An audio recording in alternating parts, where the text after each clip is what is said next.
जम्मू श्रोता संगवारी मन ला हमर नमस्कार। रक्त हमार शरीर के बहुते महत्वपूर्ण घटक हरे। चाहे प्राणवायु के रूप में ले गे ऑक्सीजन हो या पोषक आहार तत्व, ये सब ला कोशिका तक पहुँचाए के काम रक्त करथे। शरीर में रक्त के कमी हो जाथे त ओला रक्ताल्पता या एनीमिया कहे जाथे।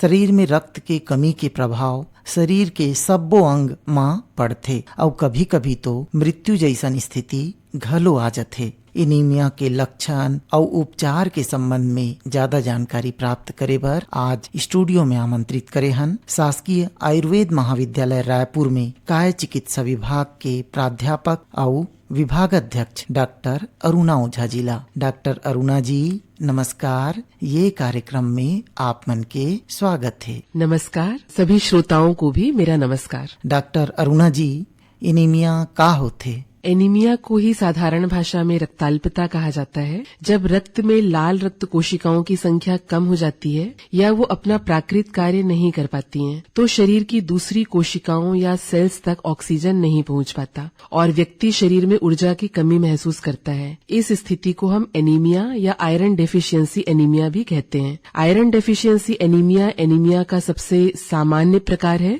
जो ज्यादातर लोगों में मिलता है।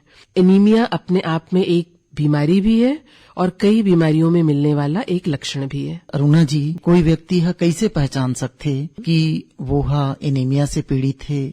आयुर्वेद चिकित्सा में एनीमिया को पांडु रोग कहते हैं। पांडु वर्ण को बताता है। पांडु का अर्थ है हल्का पीलापन लिए हुए सफेदी। सामान्यतः जब शरीर में लाल रक्त कोशिकाओं की मात्रा पर्याप्त होती है तो त्वचा, नेत्र, नाखून, जीभ, हाथ पैर के तलवों, इन जगहों पर हल्की लालिमा होती है। जब शरीर में खून की कमी होती है तो बाहर से दिखाई देने वाली यही लालिमा हल्का पीलापन लिए सफेदी में बदल जाती है, जिसे हम पांडु कहते हैं। और इस लक्षण को देखकर कोई भी व्यक्ति स्वयं अपनी परीक्षा करके ये समझ सकता है कि वो शायद एनीमिया से पीड़ित है। एक सामान्य व्यक्ति स्वयं अपनी परीक्षा करके पता लगा सकता है कि उसमें रक्त की कमी है और यदि इस तरह की कोई आशंका हो तो उसे अपने नजदीकी स्वास्थ्य केंद्र में जाकर हीमोग्लोबिन की जांच कराना चाहिए। हीमोग्लोबिन की जांच रक्त से की जाने वाली सबसे सामान्य जांच होती है और सभी जगह उपलब्ध होती है। डॉक्टर अरुणा जी, रक्त में हीमोग्लोबिन की मात्रा कितना होना चाहिए? हीमोग्लोबिन का सामान्य स्तर महिलाओं, पुरुषों, बच्चों में अलग अलग होता है। अगर हम देखें तो पुरुषों में 14 से 18 ग्राम प्रति डेसीलीटर और महिलाओं में 12 से 16 ग्राम प्रति डेसीलीटर होता है। इसके कमी होने पर उसके 3 अलग अलग स्टेजेस बताई गई हैं। यदि हीमोग्लोबिन का स्तर 7 ग्राम प्रति डेसीलीटर से नीचे आता है तो इस समय शरीर को पर्याप्त मात्रा में ऑक्सीजन नहीं मिल पाती और कई बार ये मेडिकल इमरजेंसी का कारण भी बन सकता है। डॉक्टर अरुणा जी, हीमोग्लोबिन के स्तर कम होले शरीर में औ का लक्षण दिखते? शरीर में ऊर्जा और बल की कमी का होना, आहार का उचित रूप से पाचन न होना, शरीर में हमेशा थकान बने रहना, हल्का दर्द या जिसको हम अंगमर्द भी बोलते हैं, खाने में रुचि न होना, चक्कर आना, काम करने की इच्छा न होना, थोड़ा सा चलने या काम करने पर सांस फूलना और चिड़चिड़ापन मिलता है। और एक बहुत महत्वपूर्ण लक्षण है, शरीर में हीमोग्लोबिन कम होने पर सूजन आ जाती है। डॉक्टर अरुणा जी, एनीमिया के कारण का है और कौन मन ला एनीमिया ज्यादा होए के संभावना रही थे? प्रतिदिन पोषक या संतुलित आहार का सेवन नहीं करना इसका सबसे बड़ा कारण हम मान सकते हैं। विशेष रूप से भोजन में iron, copper, vitamin A, vitamin B12, vitamin C, folic acid जिन आहार द्रव्यों में होता है उन आहार द्रव्यों का कम प्रयोग करना या प्रयोग न करना इसका प्रमुख कारण है। इसके अलावा किशोर बालिकाओं में, महिलाओं में मासिक धर्म के समय अधिक रक्तस्राव का होना, प्रसव में अधिक रक्तस्राव होना या शरीर में कहीं अंदरूनी रक्तस्राव होना, ये भी इसके प्रमुख कारणों में एक है। कई बार ऐसा होता है कि शरीर में कुछ कमी होने के कारण या कोई बीमारी होने के कारण रक्त का निर्माण नहीं हो पाता है। और आपने जैसा पूछा कि किन लोगों में इसके होने की संभावना ज्यादा रहती है, तो कई तरह के इन्फेक्शंस होते हैं जैसे मलेरिया, जॉन्डिस या फिर कोई भी बीमारी अगर लंबे समय तक शरीर में रहती है तो उन लोगों में भी हीमोग्लोबिन की कमी होती है। किडनी की बीमारी, कैंसर, इनमें भी रक्ताल्पता प्रमुख लक्षण के रूप में मिलता है। डॉक्टर अरुणा जी, कहे जाथे एनीमिया ले महिला मन हा ज्यादा प्रभावित होथे, का कारण ले अइसन होथे? आमतौर पर महिलाएं पूरे परिवार का ध्यान रखते रखते अपने खान पान के प्रति लापरवाह हो जाती हैं और आमतौर पर महिलाओं में मिलने वाली रक्ताल्पता आयरन डेफिशिएंसी एनीमिया होती है, जो खान पान से बहुत अधिक संबंधित होती है। इसके अलावा मासिक धर्म के समय रक्तस्राव का बहुत अधिक होना, ये भी महिलाओं में एनीमिया का बड़ा कारण है। और गर्भावस्था और प्रसव के समय महिलाओं की स्थितियों में जो परिवर्तन होता है, उसके कारण भी महिलाएं पुरुषों की अपेक्षा एनीमिया से अधिक प्रभावित होती हैं। डॉक्टर अरुणा जी, माता मन में एनीमिया सिर्फ लौह तत्व के कमी के कारण होथे कि और कुछ कारण भी होथे? नेमीचंद जी, लौह तत्व की कमी तो एक प्रमुख कारण है ही, क्योंकि आयरन डेफिशिएंसी एनीमिया सभी एनीमिया में सबसे सामान्य रूप से मिलने वाला एनीमिया है। इसके अलावा गर्भावस्था अपने आप में ही रक्ताल्पता का एक कारण होता है, क्योंकि जब गर्भ में एक शिशु पल रहा होता है तो शरीर में रक्त की मात्रा भी अधिक बढ़ती है। तो यदि उस अनुपात में आयरन और दूसरे विटामिन्स जो रक्त निर्माण के लिए आवश्यक होते हैं, यदि महिला अपने आहार में शामिल नहीं करती है या सप्लीमेंट के रूप में नहीं लेती है, तो निश्चित रूप से वहां पर एनीमिया से प्रभावित हो सकती है। रक्त के निर्माण में आयरन के अलावा विटामिन B12 और फॉलिक एसिड भी बहुत जरूरी तत्व हैं। तो यदि शरीर में वो आयरन भरपूर मात्रा में आहार से ले रही है, लेकिन विटामिन B12 और फॉलिक एसिड की कमी है, तो उसके कारण भी रक्त का निर्माण प्राकृतिक रूप से नहीं हो पाता है और उसमें हीमोग्लोबिन की कमी मिलती है। डॉक्टर अरुणा जी, माँ और गर्भस्थ शिशु में एनीमिया के का प्रभाव पड़ सकत है? एनीमिया के जो सामान्य लक्षण जैसे सांस का तेज चलना, चक्कर आना, कमजोरी आना, माँ में ये सभी लक्षण गर्भावस्था के समय एनीमिया में भी मिलते हैं। माँ यदि एनीमिया से पीड़ित होती है तो निश्चित रूप से गर्भस्थ शिशु का विकास कम हो जाता है, क्योंकि गर्भस्थ शिशु को पोषण माँ से ही मिलता है। तो यदि माँ एनीमिया से पीड़ित है तो गर्भस्थ शिशु का वजन कम हो जाता है, उसका शारीरिक और मानसिक विकास भी प्रभावित होता है। साथ ही यदि माँ एनीमिया से पीड़ित है तो कई बार समय से पहले प्रसव हो जाता है।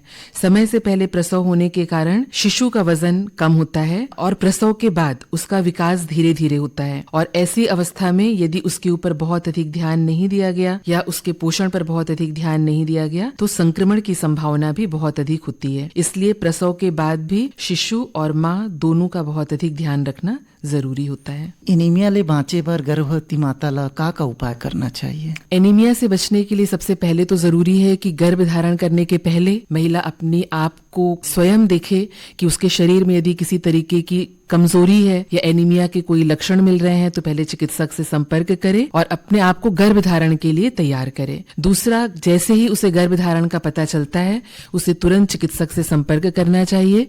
चिकित्सक से संपर्क करने के बाद चिकित्सक उसे जो सलाह देते हैं, जिन दवाइयों की सलाह देते हैं, उसे नियमित रूप से लेना चाहिए। साथ ही उसे जो आहार बताया जाता है, व्यायाम बताया जाता है, उसे भी नियमित रूप से लेना चाहिए और नियमित रूप से चिकित्सक से मिलकर अपनी जांच करानी चाहिए। डॉक्टर अरुणा जी, आयुर्वेदिक उपाय ले का एनीमिया के रोकथाम संभव है और कौन से महत्वपूर्ण बात है जेला अपना के एनीमिया ले बचे जा सकत है? आयुर्वेद से एनीमिया की रोकथाम निश्चित रूप से संभव है। आयुर्वेद में आहार, निद्रा और ब्रह्मचर्य ये 3 जीवन के उपस्तंभ कहे गए हैं, जिसका संतुलन स्वस्थ जीवन का आधार है। आयुर्वेद में षड रस युक्त आहार को संपूर्ण और संतुलित आहार कहा गया है। यदि कोई व्यक्ति हर दिन मधुर, अम्ल, लवण, कटु, तिक्त और कषाय इन 6 रस वाले आहारों को संतुलित प्रमाण में लेता है और भोजन के जो 8 नियम आयुर्वेद में बताए गए हैं, जिन्हें हम अष्ट आहार विधि विशेषायतन कहते हैं, उनका भी पालन करता है, तो निश्चित रूप से न सिर्फ एनीमिया बल्कि कई तरह की जीवन शैली जन्य बीमारियों और संक्रामक व्याधियों से भी स्वयं को बचा सकता है और अपनी रोग प्रतिरोधक क्षमता को भी बढ़ा सकता है। इनके साथ ही आचार्य चरक ने कुछ नित्य सेवनीय द्रव्य बताए हैं जिनका प्रतिदिन सेवन स्वास्थ्य का अनुवर्तन करता है, जैसे शाली षष्ठी चावल,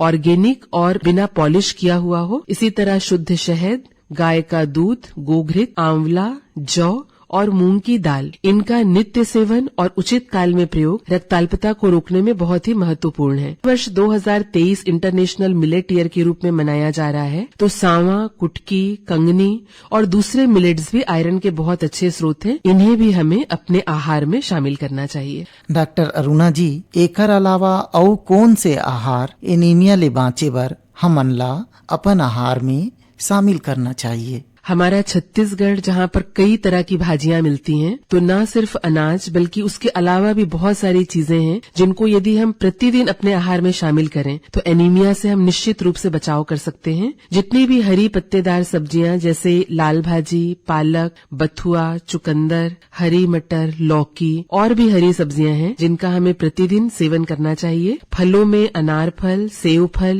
अंगूर, संतरा, अनानास या जितने भी विटामिन सी वाले फल हैं उनका प्रयोग करना चाहिए। सूखे मेवों में यदि हम देखें तो बहुत सारे सूखे मेवे हैं जिनमें आयरन के साथ साथ कॉपर भी मिलता है और कॉपर रक्त के निर्माण में बहुत ही महत्वपूर्ण होता है। ये जो भी आहार द्रव्य हैं जिनमें आयरन प्रमुखता से मिलता है या रक्त को बढ़ाने में वो महत्वपूर्ण है, उनका यदि हम प्रतिदिन प्रयोग करें तभी रक्ताल्पता से बचा जा सकता है। डॉक्टर अरुणा जी, हमार जो खाना बनाए के जो पारंपरिक तरीका है, खान पान की जो पारंपरिक तरीका है, जो व्यंजन है, का ओमे भी कुछ बदलाव करके एनीमिया से बची जा सकत है? निश्चित रूप से खाना पकाने का तरीका और भोजन करने का तरीका दोनों ही बहुत महत्वपूर्ण है। सभी प्रकार की दालें और साबुत अनाज, मिलेट्स, इनको यदि हम पकाने के पहले 6 से 8 घंटे तक पानी में भिगो दें तो उसके पोषक तत्व, हमारा शरीर उन पोषक तत्वों को ज्यादा अच्छे से ले पाता है। इसी तरह सभी तरह की सब्जियों को हम लोहे की कढ़ाई में पकाएं और जो चलाने का चम्मच होता है उसके लिए भी हम लोहे के चम्मच का उपयोग करें। आहार को यदि हम धीमी आंच पर पकाते हैं तो आहार का पाक अच्छे से होता है और उसके पोषक तत्व नष्ट नहीं होते, जो रक्ताल्पता को रोकने में बहुत ही महत्वपूर्ण है। इसके साथ खाने के बाद यदि हम छाछ और आंवले के पाउडर का सेवन करते हैं तो उससे भी आयरन हमारे शरीर में बहुत अच्छे से अवशोषित होता है। आपने पारंपरिक व्यंजनों की बात की, तो व्यंजन या जो रोज हम खाने में आहार द्रव्यों का प्रयोग करते हैं उनमें छोटे छोटे से बदलाव करके हम उसके पोषक तत्वों को अधिक रूप में ले सकते हैं। जैसे छत्तीसगढ़ में टमाटर की चटनी का बहुत अधिक उपयोग होता है और उसमें हम हरे धनिया का उपयोग करते हैं। हरे धनिया के साथ या कभी कभी यदि हम मीठी नीम की पत्ती का प्रयोग करें तो वो रक्ताल्पता के उपचार में बहुत प्रभावी होगा। इसी तरह काले तिल और गुड़ का लड्डू, नारियल की चटनी में मीठी नीम की पत्ती का उपयोग, मुनगे की पत्ती का शाक के रूप में उपयोग या दाल के अलग अलग तरह के जो व्यंजन बनाए जाते हैं उनमें मुनगे की पत्ती और मीठी नीम की पत्ती का उपयोग, मूंगफली और काले भुने चने का गुड़ के साथ उपयोग, ये सभी चीजें स्वास्थ्य वर्धक होने के साथ साथ रक्ताल्पता को रोकने में भी बहुत उपयोगी हैं। डॉक्टर अरुणा जी, एनीमिया ले बाँचे बर आयरन के टैबलेट स्वास्थ्य केंद्र मन में मुफ्त में दे जाते। एकर सेवन करे के बाद भी कई जन में जो एनीमिया है वो ठीक नहीं होए, तो का उपाय अपनाना चाहिए? दवा के सेवन कैसे करना चाहिए? इसमें छोटी छोटी बातें हैं जिसके प्रति जागरूक होना जरूरी है। चाहे हम किसी दवा की बात करें या भोजन की बात करें, यदि हमारी पाचन शक्ति या हमारी जठराग्नि अच्छी नहीं है तो चाहे वो आहार हो या औषधि, उसका पाचन अच्छे से नहीं होगा और शरीर उसको पूरी तरह से अवशोषित नहीं करेगा। तो सबसे महत्वपूर्ण बात है कि हमारी पाचन शक्ति अच्छी होनी चाहिए। दूसरा, कई बार मैंने देखा है कि कुछ लोग आयरन, कैल्शियम की टैबलेट एक साथ लेते हैं और उन्हें ये लगता है कि कोई भी ताकत की दवा है उसको दूध के साथ लेना चाहिए। तो दूध, चाय, कॉफी, ये चीजें आयरन के अवशोषण को रोकती हैं। तो कभी भी आयरन की टैबलेट लें तो उसको दूध के साथ ना लें और बेहतर होगा आयरन और कैल्शियम की टैबलेट को भी आप अलग अलग लें, तो शायद उसका अवशोषण शरीर में ज्यादा अच्छे से हो पाएगा। डॉक्टर अरुणा जी, और कोनो संदेश हमार श्रोता मन ला देना चाहू का? एनीमिया की रोकथाम में सबसे महत्वपूर्ण है हम जो भी खाएं उसका पाचन सही तरीके से हो। तो अपने पाचन पर पूरा ध्यान रखिए। कितना भी संतुलित आहार लें, यदि हमारी जठराग्नि उसका पाचन सही तरीके से नहीं करेगी तो शरीर के लिए वो आहार उपयोगी नहीं होगा। भूख से थोड़ा कम खाएं और जो भी खाएं प्रसन्नचित्त होकर खाएं। खाने के तुरंत बाद चाय, कॉफी और दूध न लें, उससे भी आयरन का अवशोषण प्रभावित होता है। मौसमी फल और सब्जियों को महत्व दें और खाना पकाने और खाने दोनों के पारंपरिक तरीके फिर से अपनाएं और स्वस्थ रहें। डॉक्टर अरुणा ओझा जी, एनीमिया के लक्षण, उपचार और हमन अपन खान पान ला कैसे राखन जेकर से एनीमिया ले बाँच सकन, ये संबंध में हमार श्रोता मन ला अतेक सुघ्घर जानकारी देहव, तेकर बर आपला बहुत बहुत धन्यवाद।